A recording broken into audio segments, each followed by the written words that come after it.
Let's take our mind back to those who had arrows being thrown at them when they was in sujood praying to Allah subhanahu wa ta'ala. Alhamdulillah, we was able to pray our dhuhr and asr without spears. But what about those?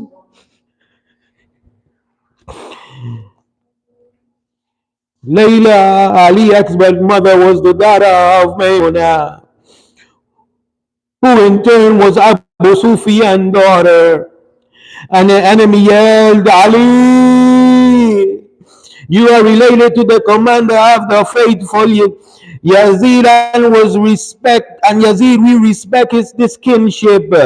We can grant you safety if you like. He replied, my kinship to the Prophet is more worthy of being respected. Ali al-Akbar introduced his honorable lineage, define his sacred cause, and stimulously attack the enemies. As he charged towards the enemies, he chanted, Ana Ali, Ana Ali ibn al-Hussein ibn Ali ibn Abi Talib. By the Lord of the Kaaba, we are the Prophet closest kin. By Allah, a vile man's son shall never govern us. I shall heavily strike you with my sword and defend my father. I am a descendant of Hashim from Quraysh. Al-Hussein couldn't help but share his tears. He screamed at Umar ibn Sa'd, what is with you? I ask Allah to eliminate you from ignoring my kinship to Allah's messenger and for killing my family. I ask Allah to enable someone to slaughter you on your bed. Al-Hussein then lifted his holy bay towards the sky and said, Oh Allah, be my witness against these people. The man who just attacked them is the identical reflection of your messenger's physical features, moral character and eloquence. We looked at him whenever we miss seeing you, Prophet. Oh Allah, prevent them the bounties of this earth. Divide them, destroy them, erupt amongst them, and never allow the rulers to be pleased with them. They invited us, promising their support, but Umar ibn Sa'd, he then penetrated into the middle, forcing his enemies to retreat. He killed a total of 120 men, extremely thirsty and exhausted. He rode back to the camp to rest.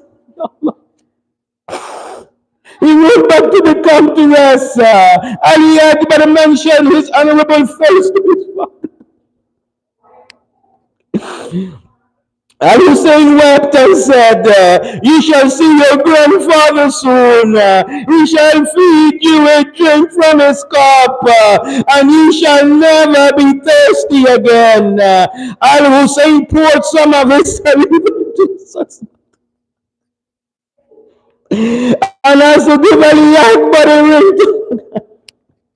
Having heard the glad teachings of seeing his grandfather, Prophet Muhammad, Ali Akbar cheerfully returned to the battlefield.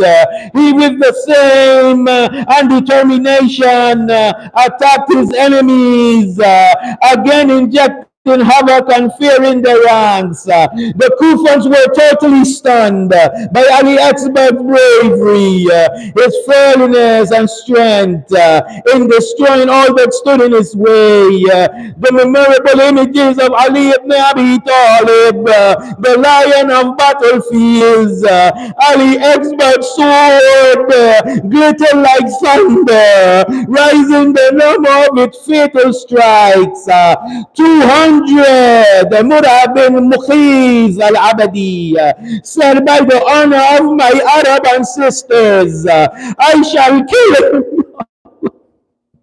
I shall kill him and devastate his father. He charges horses. When he charges horses, he stabbed Ali Akbar in the back. Ya Allah. He stabbed Ali Akbar in the back with a spear and struck him on the head with a sword. Murad and drove Ali Akbar horse to Bin Saad's camp, where the criminals surrounded Ali Akbar and chopped him with their pieces. Ali Akbar yelled, Ya Aba Abdullah, I greet you with peace if my grandfather had just fed me a sip from his cup. I shall never be thirsty again. He also said that there is a special cup reserved for you. Al-Hussein rushed to the side and leaned over his son. He put his cheek on his son and said, life is worthless without you. They are so barren in disobeying the omnipotent and in violating the sanctity of his messenger. It is so painful to you, your father and grandfather, that they cannot answer you when you call them or help you when you ask them. Al-Hussein's Ali's holy body and threw it upwards. None of it fell back to the ground. This fact is attested to in visitation ziyarah of Ali Akbar. It reads, may my mother and father be sacrificed for you for being slaughtered. Right. For being slaughtered without having. May my mother and father be sacrificed for you as your blood rose to Allah's most beloved creature, Muhammad. May my mother and father be sacrificed for you for being sacrificed in front of your father who went over you with a broken heart. Ya Abdullah. His heart ached over you when he raised your blood with his hands to the heavens, and not a single drop of your blood returned to the earth. Your father's sorrow over you did not stop after he bid farewell. Al-Hussein ordered his family members to carry Ali Akbar. They laid him in front of the tent and faced the battleground, looking at the countless stubborn wounds in Ali's body. Chopped body. The woman of the Prophet house runs towards him and weep. And beating their chests, the echo of their loud cries resonated throughout the heavens. The dignified woman of Bani Hashim, Zainab bin Fatima bint Muhammad, led the Hashemite woman in mourning, Ali al-Akbar. She fell on him, hugged him and wept. Ali's prison was assurance of her safety. He was very protective of her sanctity. His permanent departure should be alarm, uncommon devastation.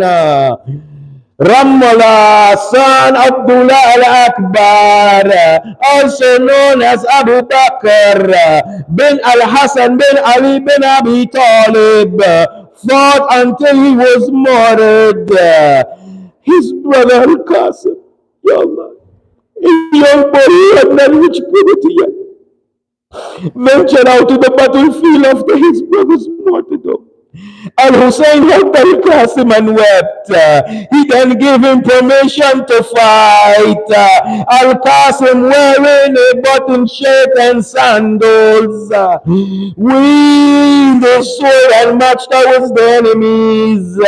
His face radiant like a full moon on a dark night. While fighting, his left sandal slipped off his foot. Al-Qasim pride compelled him to disengage while barefoot. The Prophet's great grandson ignored thousands and fiercely leaned over to fix his son. Ya Allah, it is fair to speculate that Al Qasim might have felt that his sandal was more worthy of his attention than his vicious enemies. Amr bin Saad bin Nafil al Asadi charged his horses towards Al Qasim. Allah. Hamid bin Muslim intercepted Amr and said, what do you want from this young boy? The men who surrounded him are more than enough. Amr replied, by Allah, I shall attack him. Amr struck Al-Qasim head with the sword. The boy fell down and yelled, Ammi, my uncle, witnessing the cruelty of his merciless enemies. Al Hussein became enraged. He maneuvered to avoid the strike, but Al Hussein's sword sliced off his arm at the elbow. Amr screamed so loud, his comrade rushed to rescue him, but instead stumbled him to death with the horses. The dust settled on Al Hussein, hovering over his nephew. Al Qasim Wesley stomped his feet on the ground. Al Hussein leaned closer to him and said, damned are your murderers. Your grandfather shall prosecute them on the day of judgment. He then said, it hurts your uncle that when you call him, he doesn't answer you. And that when he does, he can't do much for you. By Allah, we have a large number of enemies, but very few supporters. Al Hussein related his nephew's chest. Al Hussein rested on his nephew's chest and cried and carried him. Al Qasim feet dropped on the ground all the way back to the and he said, lay him next to Ali Akbar and the other mortals from his family. He then gazed into the sky and said, Ya Allah, account for each one of them, prosecute them, and never forgive any of them. My cousins, preserve my family members, preserve. You shall never see a hardship after this, Ya Allah. It is said now, Al-Abbas had three full brothers, Abdullah, Uthman, and Ja'far. Seeing casualties in the family rising, Al-Abbas looked at his brothers and said, my mother's sons, fight the enemies and prove your loyalty to Allah and His Messenger. He looked at Abdullah, the oldest of the three, and said, brother, fight, so I can account for you as a martyr. The three fought bravely before their brothers' watchful eyes until they were martyred. My brothers and sisters, at this point now, the siege around Al-Hussein camp was extremely tight. Al-Abbas watched the woman wail and the children constantly crying. And mourn from thirst and the bereaved infallible leader. Al-Abbas could no longer tolerate the situation. Nor could he be patient with the cruel enemies who murdered his comrades and family members. He asked his brothers permission to fight.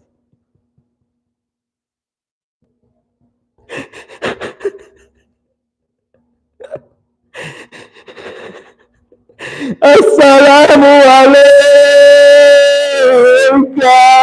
ya Abbas. Ya Allah, at this point the siege around Al-Hussein camp was tight. Al-Abbas was the most valuable asset to Al-Hussein's army for two reasons. The first, enemies feared him and deliberately avoided fighting him. Second, his presence was assurance of security for the woman. The Prophet's daughters felt safe as long as his war banner Liwa al-Hamd flapped above them. These two reasons contributed to Al-Hussein's reluctance to grant his brother permission to fight. Responding to Al-Abbas' request, Al-Hussein tenderly said, Ya akhi, you are the carrier of my banner. Al-Abbas explained, I cannot withstand these hypocrites any longer, Yaba. I would like to fight them and avenge Al-Hussein. Al-Hussein ordered his brother to bring some water for the children. Al-Attash!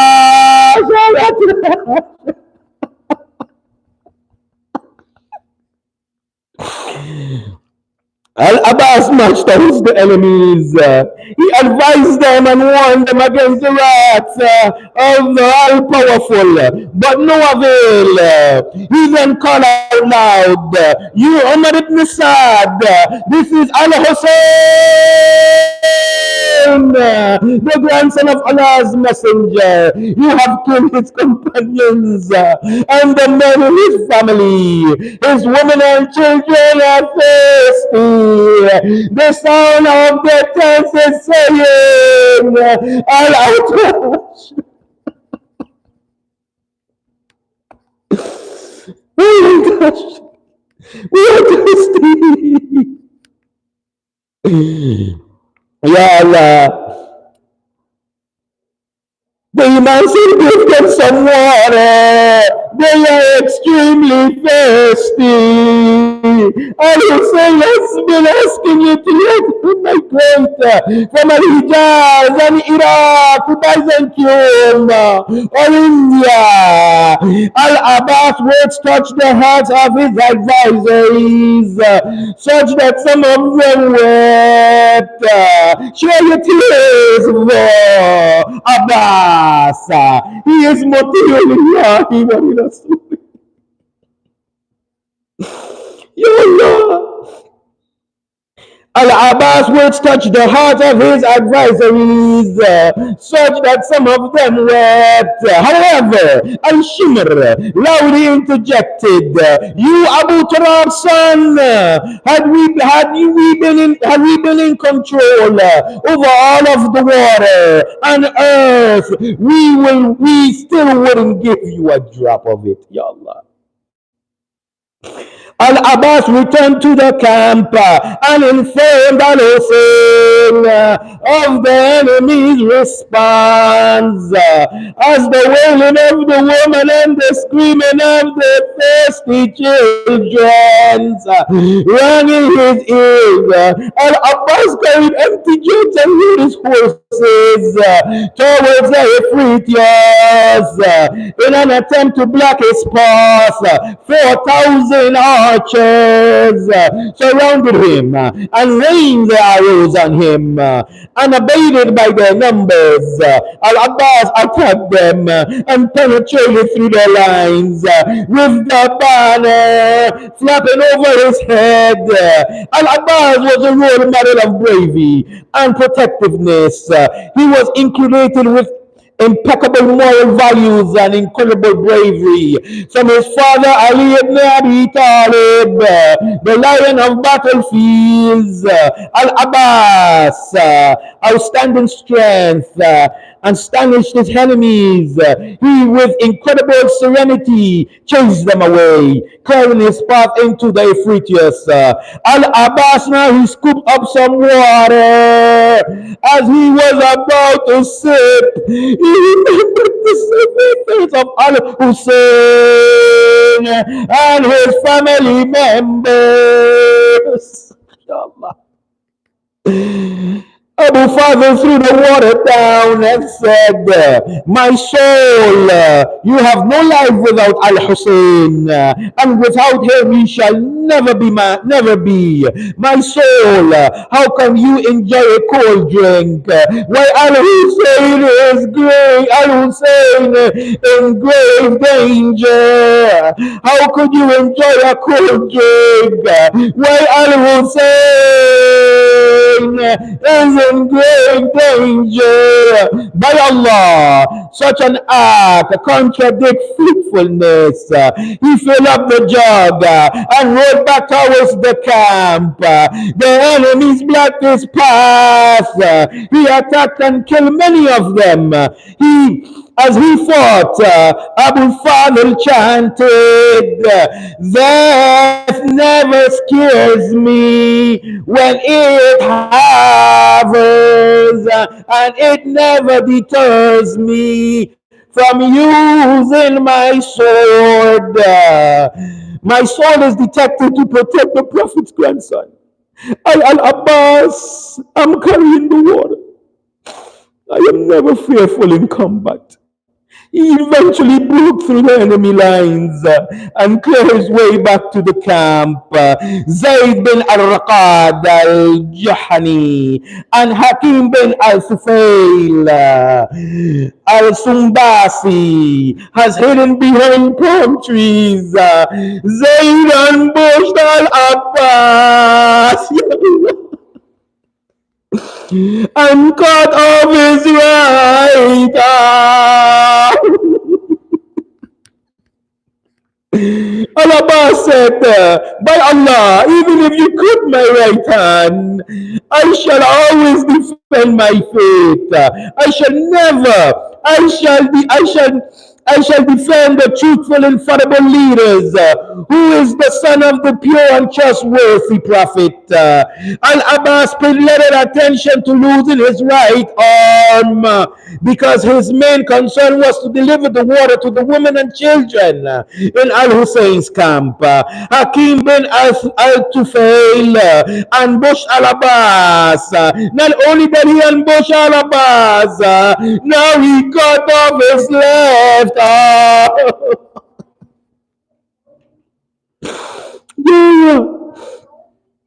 Instantly after a large number of enemies attacked, and arrows fell on him like rain. An arrow poked the jug, spilling the water in it, while another landed in his chest. Immediately after, a man struck Al-Abbas with a pole on the head, breaking his skull. Al-Abbas fell onto the ground and yelled, Abu Abdullah, I greet you with peace. Al-Hussein immediately walked over to the tent to his brother. One can only imagine how intense this reunion was. One can also ponder whether Al-Hussein was in the hope of rescuing Al-Abbas.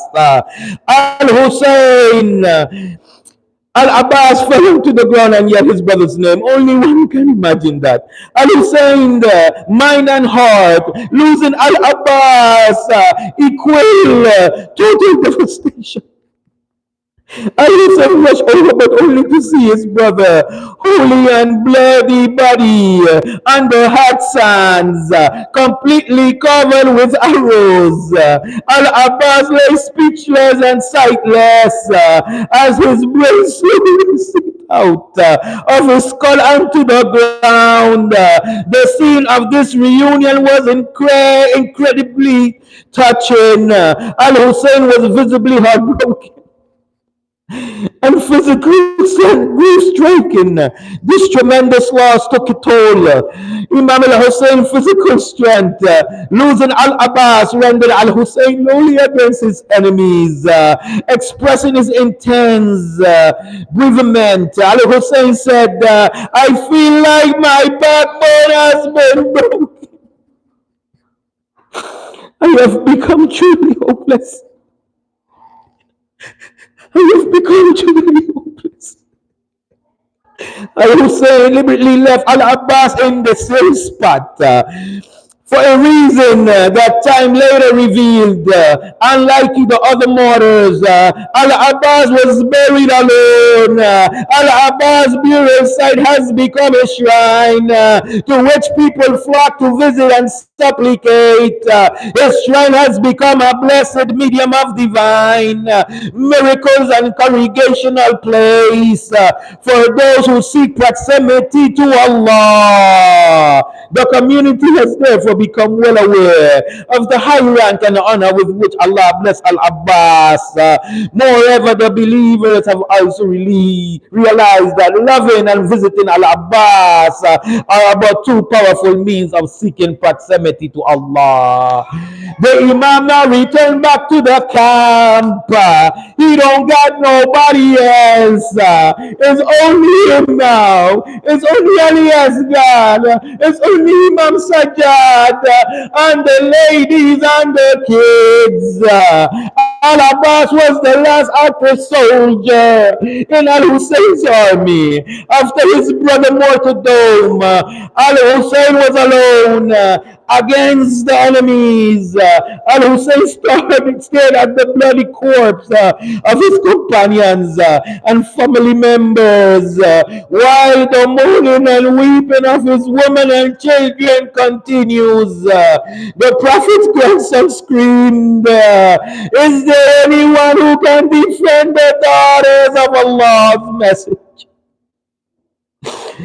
Is there a multitude who out of fear in Allah would support us? Women in the camp wept loudly, extremely ill. Al-Sajjad dragged his sword and leaned on the cane. Al-Hussein told Al-Kulthum, stop him. Stop him, Al-Kulthum. Stop him. O Muhammad descendants will vanish from the face of the earth. She escorted Al-Sajjad back to the tent. Al-Hussein asked his children and the woman to calm down to bid him farewell. He wore a gingham dark shirt and a turban with two ends dangling over his shoulders. He also wore the cloak of Allah's messenger on his sword and wielded the prophet's sword. He requested an attractive. They offered him an overall, but he rejected it because it was the dress code of the slaves. He finally selected a decent garment, tore it, and wore it under his clothes. He then tore some trousers and wore them, certain that his clothes would be wrapped. Allah. Al-Hussein planned to protect his body from exposure. Al-Hussein requested to bid his nursery infant farewell. Zainab handed him Al-Ramadhan's son, Abdullah. Al-Hussein rested the infant on his lap, kissed him numerously and said, these people are condemned. Your grandfather Al-Mustafa shall definitely prosecute them. He then carried him, walked towards the enemies and asked them for some water. He quenched the infant's thirst. Harmula bin Khalil al-Asadi pierced the infant's neck with an arrow, slaughtering him on his father's house. Jafar al-Baqid said, not a drop of it fell back down. Ya Allah. Al-Hussein said, knowing that Allah is watchful, ease my suffering. Oh Allah, consider him no less significant than the baby of Saleh. She can. And he continues and pray and said, my Lord, grant us the bountiful outcome of an empirical victory. Avenge us by destroying the oppressors. Reward us the next life for our suffering. See now, Imam Hussein is going to pay a second farewell. He gave the first one to his son, but instead of bringing back alive, he brought it back in drenched of blood. It is said now, the second farewell, Al-Hussein bade a second farewell to his family. He instructed them to preserve and plenty deal with the destroyer's outcome. Al-Hussein told them, be ready to embrace hardship. Be certain that Allah will protect and guard and save you from these evil oppressors. Allah shall reward you with goodness and severely chastise your enemies. Allah shall compensate and bless you with innumerous bounties for your suffering. Be doubtless of all this and do not vent inappropriately. This was indeed one of the most difficult moments for the master of mortals on that day. These moments were loaded with agony. The woman of the Prophet family realized that the pillar of their existence, the protector of their dignity and honor, was set to depart and never return. Allah. I was saying departure meant that the Prophet's daughter were bound to mourn their loved one. Ya Allah, was bound to mourn their loved one. His absence meant that no man would be around to protect the Prophet's family from the cruel enemies. The thought of a permanent separation compelled the terrified woman, the mourning boys, and the screaming girls to huddle around Hussein. The thirsty children requested water. The woman hoped for a savior. One can only imagine what Al-Hussein, the protective and the compassionate, thought and how he felt. One can only contemplate the emotional impact of these moments of Al-Hussein. The scene of the woman of Al-Hussein martyrdom was even more touching. The thirsty children requested water. The woman hoped for a safe shelter. One can only contemplate the emotional impact of these moments of Al-Hussein as he foresaw the entrustment of Allah's messenger, the dignified and heartbroken woman of the Prophet's family, on the verge of an insurmountable devastation, the middle of the hot and dry desert. During the difficult moments of the second farewell, the Honorable Hashemite woman Zainab al-Kubra gazed at the women and children with pity. Zainab anticipated witnessing a fracture in the knot of infallibility. She was certain that the extinction of prophethood, the projected radiance of guidance was about to recede, and that the three of faith was about to wither. Al-Hussein once told his nephew, Al-Hassan al-Muthanna, that Sukaina was entirely absorbed in her devotion. On the day of Ashura, Sakina sat alone, weeping and mourning. Al-Hussein walked over and tried to console her. Umar ibn Sa'd told the soldiers, you were doomed. Attack him while he is busy with his family. By Allah, he shall destroy the whole army once he is free.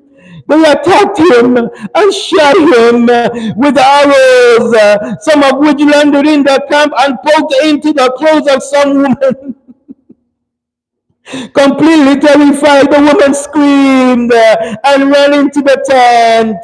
They stared at Al Hussein and anxiously waited for his reaction. Al Hussein, like a roaring lion, fiercely attacked the enemies.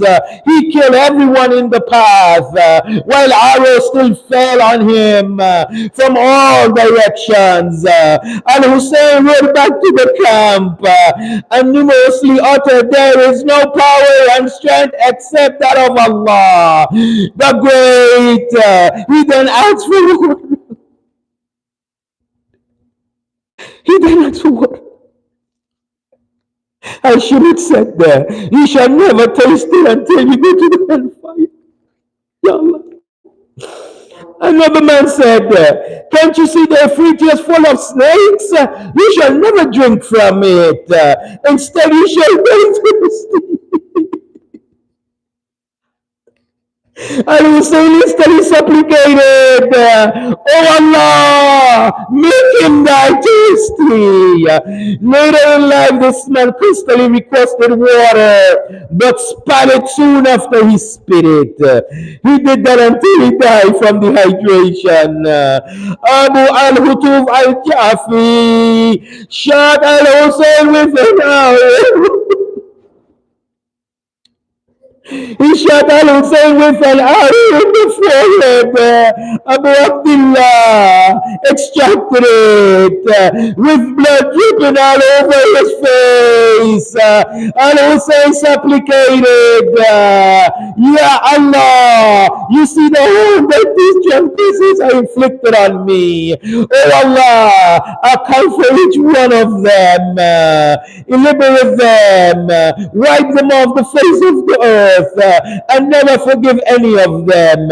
Al Hussein then yelled, "You are an evil community. You are extremely disloyal to Muhammad for doing this to his family. You shall never hesitate murdering anyone after you murdered me." Ya Allah.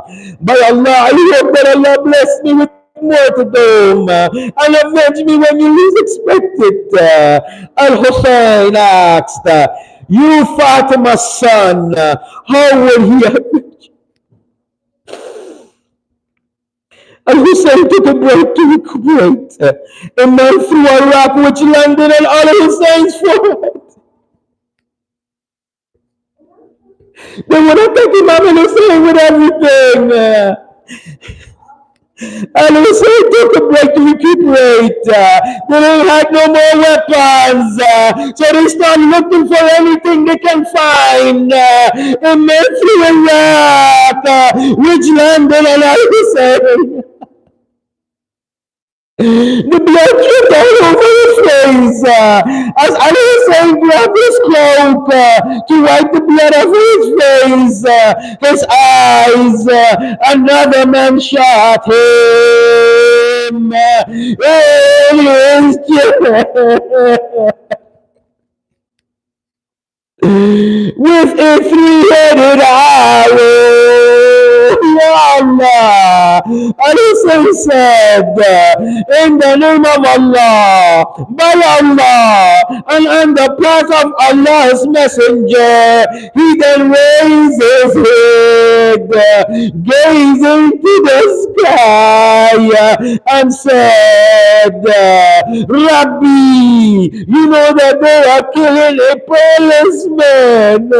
You know that there is no prophet's grandson on the face of this earth besides me, Allah." And Hussein pushed the arrow in and pulled it out from his back. Blood gushed out like an open tab. He put his hand under the wound until it filled with blood.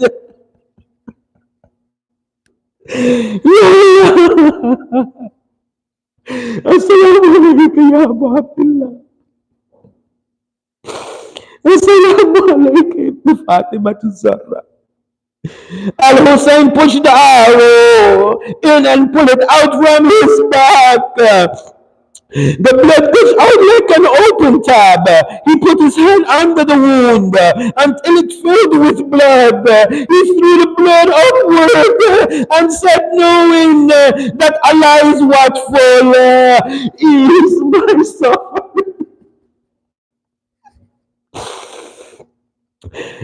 Not even a drop of that blood fell back on the ground.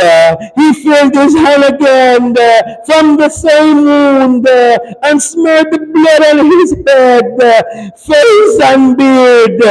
He then said, this is how I should be drenched with my blood.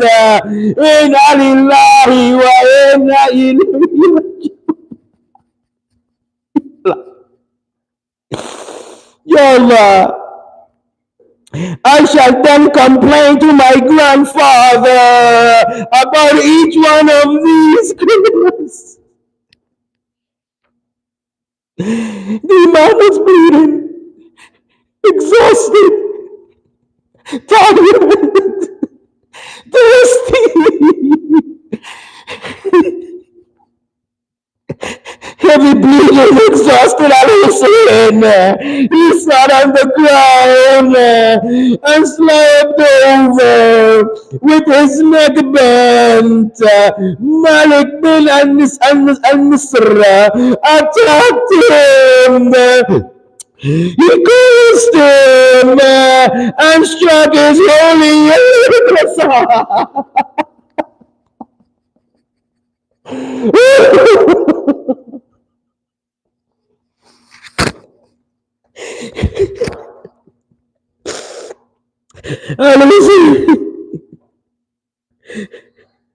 his blood gushed and soaked Al-Hussein turban. He told Malik, you shall never eat or drink with your right hand. He removed his turban, but left the cap on his head. Ali bin Thabit al-Hadrami, it was narrated, I was one of 10 men watching Al-Hussein blinking. I saw a boy from Al-Hussein's family with a shirt and holding a pail of some tent with his hands. The boy turned left and right and seemed terrified. A man changed his horse towards the boy and struck him on the with the sword killing him. The man bashfully walked away after his comrades slandered him for murdering a little boy. This boy was Muhammad bin Abu Sa'id bin Akil bin Abu Talib. Ya Allah, Ya Allah. Al-Hussein sat on the ground. After a brief, the enemy surrounded him. Imam Hussein, Abdullah's son, was 11 years old. He saw the enemies approaching his uncle and ran towards him. Zainab tried to stop the boy. But he slipped away. He hit his uncle while Bahir bin Kab was swinging his sword to strike Al-Hussein. The boy screamed, you evil man, how dare you hurt my uncle? Kab swung his sword towards Al-Hussein Hussein, but not Abdullah bin al-Hassan. Blacked it and lost his arm. With his hand hanging by the skin, the boy screamed, "Oh, my uncle!" With his arm hanging by the skin, the boy screamed, "Oh, my uncle!" He then fell on his uncle's lap. And Hussein hugged him and said, "Nephew, preserve and count and leap in goodness and rewards your inquired injuries." Al Hussein raised his hands and supplicated. Al-Mala bin Khalil shot the boy with an arrow, slaughtering him and his uncles. Imagine about Abdullah. Imagine his state. At this point, I was saying, he lay still on the ground. Imagine this ground, how hard it is. The Imam's body is in the ground. At this point, I was saying, lay still on the ground. They, under the Mossad soldiers, could have easily killed the prophet's grandsons, but each tribe, being the direct murderer, each tribe relied on another to do it. This is the part right there. Let our hearts be with Abu Abdullah. Al-Shimon screamed, "Why are you standing still? What are you waiting for? Our spears and arrows have badly wounded the man. Attack him!" Zara bin Sharik pounded Al-Hussein.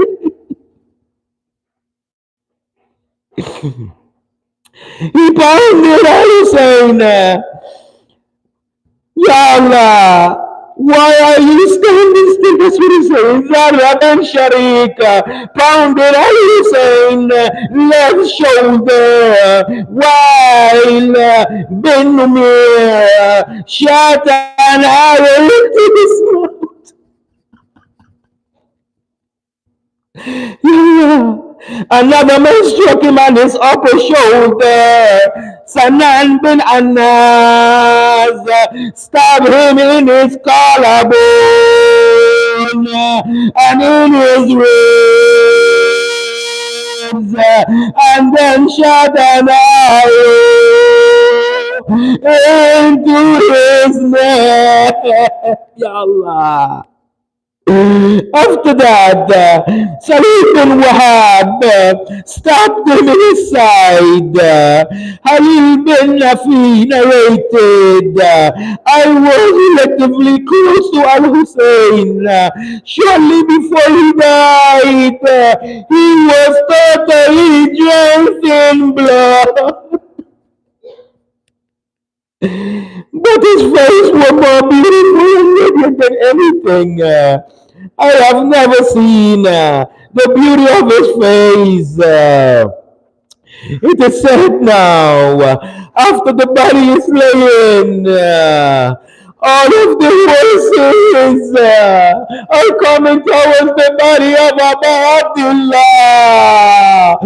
Sayyidah Zainab.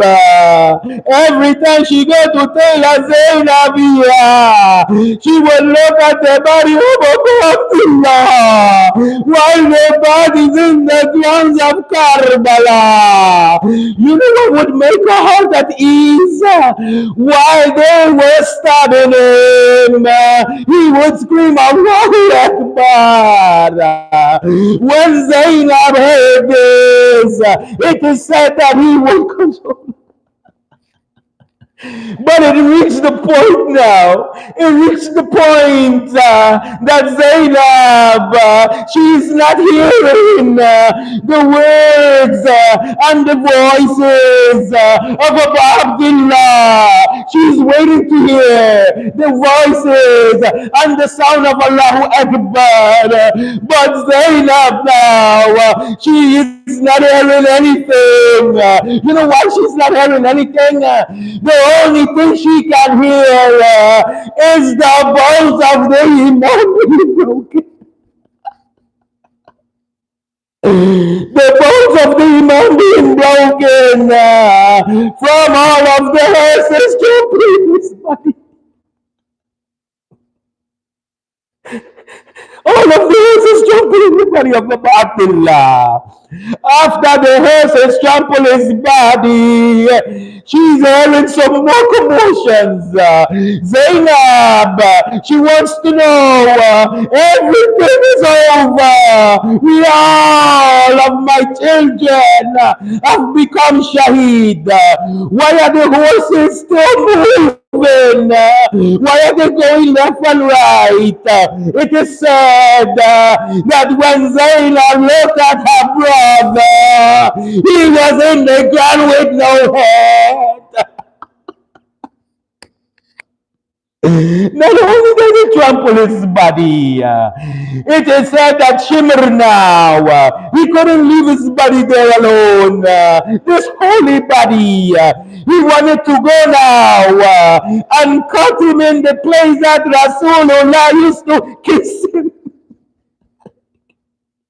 Ya Allah, Ya Abu Abdullah, Shimmer now.